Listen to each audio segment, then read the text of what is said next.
Assalamualaikum dan salam sejahtera. Anda sedang menonton Bisnes Awani bersama saya Najib Arif. Hubungan dua hala antara Malaysia dan Jepun yang sebelum ini hanya tertentu kepada sektor pengeluaran diperkukuh dengan penerokaan sektor baru iaitu teknologi maklumat, dan ia dibuktikan apabila semakin banyak syarikat Jepun berminat untuk meninjau peluang dalam menerokai sektor IT di negara ini. Dan bagi mengupas secara terperinci peranan serta pembabitan syarikat dari Jepun ke negara ini, kita bersama dengan Ketua Pegawai Eksekutif Hitachi Sunway Information Systems, Chia Kok Hong.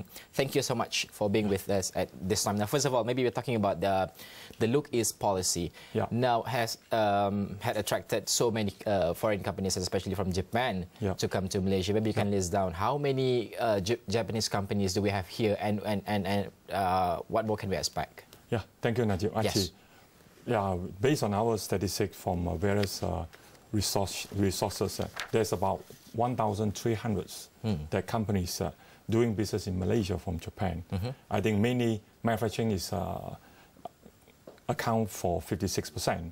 I think this total FDI from Japan in manufacturing is approximately about 300 billion ringgit over the past 12 years, which keep the #1 position for Malaysia in this FDI. And other than manufacturing, other investments such as electric machinery, wholesale and retails, food, financial, insurance, communications, transportation, auto, mobiles, technology, pharmaceutical. I think, as you mentioned, Najib, correctly, recently we can see the up and coming one is in ICT sector. Yes. Yeah. So maybe what are the key factors that attract these companies to come to Malaysia and more to come, maybe in terms of infrastructure that we provide in Malaysia? I think the main attraction, if I understand your question correctly, let me bring all of us back to a bit history, 70s, 80s or 90s. Yes. That time is a real manufacturing boom. Our previous Premier Tun Mahathir really talking about look is policy. And then by the time the media was responsible, accountable to really drive the investment from Japan, especially Japan to Malaysia. And then secondly, bear in mind that, at this moment, the recent government, PM Najib also encouraged about look is policy 2.0. Yeah. Yes. So that is really bring a lot of confidence, a lot of encouragement for the Japanese. Last time used to be in 70s, 80s, 90s, Malaysia is in such a way. Yes. But now in 21st century, so Malaysia have changed and evolved with those economic transformation program and so on.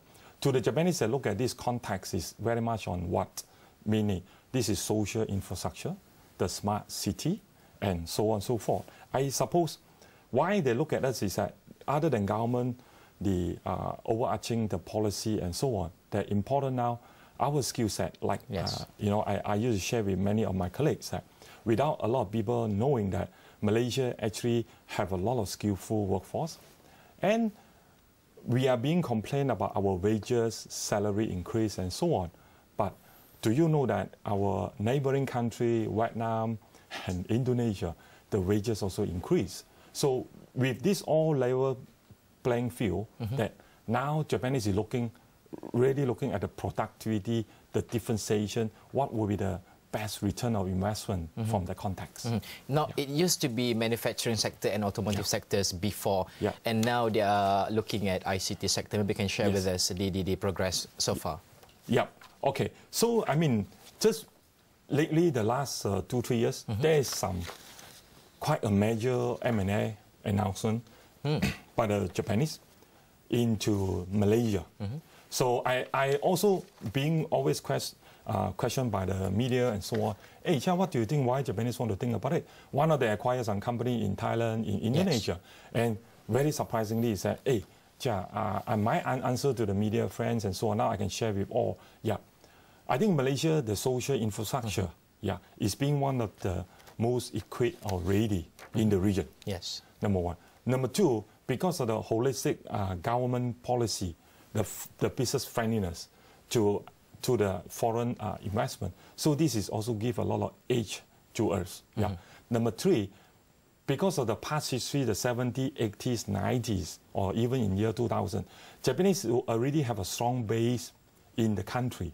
So their social infrastructure is, our social infrastructure already there. I mean, I just want to share one simple story about the confidence about Japanese to us. And do you know, Malaysia is one of the only country in ASEAN, other than Singapore, that the Japanese they are allowed to drive their own vehicle in our routes. Compared to the neighboring country, they must have a driver. So what it means that, and then we have another, other than Look East 2.0, then we also have this Malaysia second home.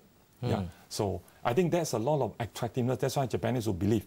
The third thing, very important, come back to the ICT, is that they believe Malaysia will able to project the competency level, the skilled worker, that they would like to use Malaysia as a base from outside in, from Japan to Malaysia, and then from Malaysia to the ASEAN.